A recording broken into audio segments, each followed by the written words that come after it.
push back a little bit. As I said, I love that you are the eternal optimist and always see, the guiding light forward. But I wrote an opinion piece recently for CoinDesk, which was about the fact that in the Blockchain Game Alliance annual survey and report, blockchain gaming professionals across the board said that the number one benefit that is brought to gaming is digital property rights. Ownership, that's right. Yet, those same people were saying that a lot of them were obfuscating the Web3 elements from their games because it's so difficult to onboard new users. A lot of them are kind of pushing back against it. It's a massive point of friction, and other people just don't really understand it. So they were kind of like making a lot of the Web3 elements optional, or at least kind of fitting them in later down the track if players have to interact with them at all. And I was wondering what you think about that, because I think everyone agrees with the thesis. They get it. Like, property rights are incredibly important. It's the basis of a prospering society. But it's kind of hard to implement a lot of these technologies or actually get real users to take it on and care about it. So maybe if we go to a smaller community before we go into gaming, and I'll address that. NFT holders, whether it's Pudgy Penguins, Mochaverse, or Bored Apes, those type of collections are the ones who truly appreciate property rights. These have market values, and maybe they're not billions, but hey, hundreds of millions, still pretty wild when you think about it, right? So from that context, you have these communities that value them and they respect it and they own it and they do stuff with it, but they're smaller as a basis. They're really much more closer to, sort of Kevin Kelly's vision of 1,000 true fans. Those 1,000 true fans that you have that you build and you grow from. Yep. So what has been gaming's challenge?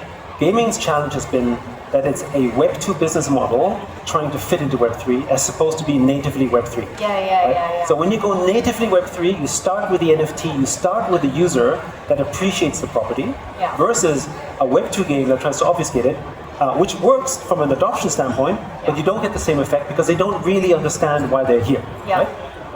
And so here's the thing, a Web 3 user's ARPU is 30, 40, 50x than that of a Web 2 user. Because a Web 2 user in a freemium business model is mostly free, and then, it's a less than 2% conversion rate on average. It's 1.5% as an industry average that converts into paying user.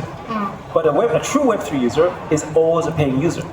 So that means if you have 100,000 Web 3 users, that's the equivalent of millions and millions of Web 2 users. So there's that aspect that you have to sort of contemplate, that the business models and the thinking is at fault. Now, let's look at where Web3 gaming is. In December, it was about 6.6 million daily active players. Not bad at all. Okay, I mean, if you talk about it, well, in terms of when you're saying like how far we've come as well, the numbers are huge. Okay, that's one. I remember writing about Axie when it was 500 DAU.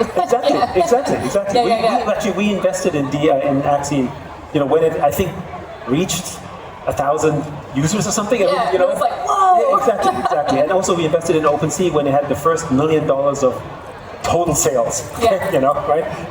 And now NFTs are doing close to, $1 billion a month, right? So that's kind of part of that evolution. But I think also the combined market cap in tokens for the gaming ecosystem is about $16 to $18 billion, right? So it's not 300 billion or 200 billion that the industry sizes, but from where it was before, it's doing incredibly well. Now, I think there's a little bit of this sort of user envy that some people in our industry have. They look at that and they say, oh, this game has 10 million users. I wish I had that too. But the industry doesn't need 10 million users to be sustainable. Look at Axie Infinity. At the end of the day, hundreds of thousands of loyal active players crave that because the economies in a Web3 game, the true economies, are much more like a nation, right? And Axie and Stan Maven's team often talks about the community as that of a nation, the Axie Nation, as they describe it. And that's what you have. And now imagine you have a village or a city that has 200,000 people. In China it's a village, but in Europe it's a city, right? So depending which perspective you take, right? And you create economies where they trade their assets and they build new stuff. The beautiful thing about blockchain is its composability, which is why when you look at, for instance, the evolution of Axie Infinity is the Ronin blockchain. And the Ronin blockchain created a framework where others can build and compose on top of that and do that. And then you have distribution that was getting better last year with Ton. Right? We really backed the Ton ecosystem because this is close to 1 billion users that you can now address. That remember, Apple, Facebook, and Google actively, and Steam were actively blocking Web3 content. So this wasn't just because the games in itself. It was the distribution vectors. Like today, if you launch an NFT-based game on Apple, you cannot have utility for the NFT. Exactly, yeah. Like so this will go away eventually, Yeah. but this is a type of monopolistic practices that take place Will that hurts go industry. away? Like, what sort of timeline do you think before? I think, well, first of all, we haven't, the narrative fit in the past because of what was going on in politics in the US. But now under a pro-crypto administration in the US, right, if someone wants to come up, on the same freedom-based principle, remember, Epic couldn't get their app back on the US App Store, but they could release payments, right? So Apple basically had to give up their monopoly on payments on the App Store. And now this is where the next step comes in. All someone has to do is make a pretty articulated complaint, and eventually, I would imagine under this administration, that if you're still blocking NFTs, under certain antitrust and anti-monopolistic practices, I totally imagine that Apple might be forced to open up, right? Just to make sure that you have essentially fair competitive practice. So I think that's one area if they don't just generally open up. But the other thing to bear in mind is Web3 and tokens generally have been really, I think of them as a kind of open poly market of an indicator of the world. I love that. So, and this is actually why I like meme coins. Not the type of Libra, Trump coin type of stuff, but some of the early ones, because they were indicators of where our attention was. Yeah. So, I became really cool with my kids because I knew about Chill Guy. But I didn't know about Chill Guy because I'm on TikTok. Yeah. I knew about Chill Guy because of the token, right? Yeah. And so this, why is Trump token popular? Because it's where the attention was at a moment in time. Some of that attention is 5 or 10 minutes. Some of that attention is for a month. Some of that attention is more eternal, like other type of meme coins, for instance. And they give you an indication of where that market is. That is to say that our space has always been narrative driven from a token standpoint. Why have AI agents last year? John Jordan wrote this sort of lamenting piece. Game tokens are down and AI agents are up. He's all pessimistic about it. But what has he's pessimistic about a lot of things. Yeah, that's exactly. why I love him. Yes. But the broader industry has been talking about what for the last 2 years? AI. Yeah. Not even just Web3, just broadly, right? So it's not a surprise that, of course, we're pro AI, we're investing in the space, but agentic AI and AI themes have been rising, right? But gaming hasn't been rising as a theme. Gaming post-COVID has been broadly flat. Yeah. User growth hasn't been there.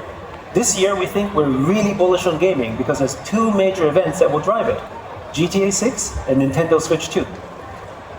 How many people here know or have played GTA 6 or GTA 5, right? Yeah, okay, fine. How many people here believe they're going to buy a new console just because they get to play GTA 6, right? Or have friends? Basically, you're going to get a whole bunch of people that are basically just going to adopt and buy hardware. Yeah. And the Nintendo and GTA hasn't had a new title in almost 8 years. Switch hasn't launched a new console in basically 8 years. So this is going to be a big year. And so the narrative will come in, the attention will come in, and the funding will come in, and the whole space will sort of accelerate growth as well. Having said that, Web3 gaming, again, zoom out. Yeah. Take a look at where we were with NFTs and Web3 gaming over the last sort of 3 to 5 years, and it's basically just growth. And I think Web3 gaming is what's going to be driving gaming broadly, especially indie studios.